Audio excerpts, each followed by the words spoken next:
यो एकादशीको नाम नै मोक्षदा एकादशी हो। यसले हाम्रा पूर्वजहरूको निमित्त हाम्रा कोही दिवंगत हुनुभएको छ, सद्गति मिलेको छैन, अनि हामीलाई कता कता कहिलेकाहीँ औँसीको छेक अथवा कुनै दिनहरूमा हाम्रा पूर्वजहरू अगाडि पछाडि हिँड्नु भएको छ, केही न केही संकेत गर्दै हुनुहुन्छ भने ती पूर्वजहरूको नाममा यो एकादशीको व्रत गरेर जल दिएर तर्पण दिएर अथवा उहाँहरूलाई सम्झेर मोक्षको कामना पनि गर्न सक्नेछौँ। किनभने छुट्टै पिण्ड श्राद्ध गरिराख्न परेन।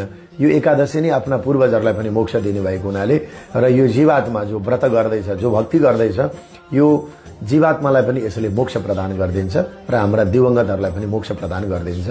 र हाम्रा कुलमा हाम्रा पूर्वजहरूले पनि यस्तो चाह राखेका हुन्छन्, हाम्रो कुलमा पनि एउटा एकादशीको व्रत गर्ने जन्मियोस्, वैष्णव जन्मियोस्, भगवानको भक्त जन्मियोस्, एकादशीको व्रत गरोस् भन्ने चाहन्छन्। यस कारणले गर्दा पनि यो मोक्षदा एकादशी सबैको लागि हो।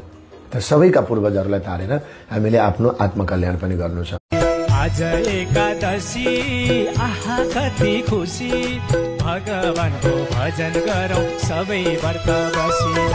आज एकादशी आहा कति खुसी, भगवानको भजन गरौँ सबै व्रत बसी। हरे राम राम राम हरे हरे, हरे कृष्ण कृष्ण कृष्ण हरे हरे।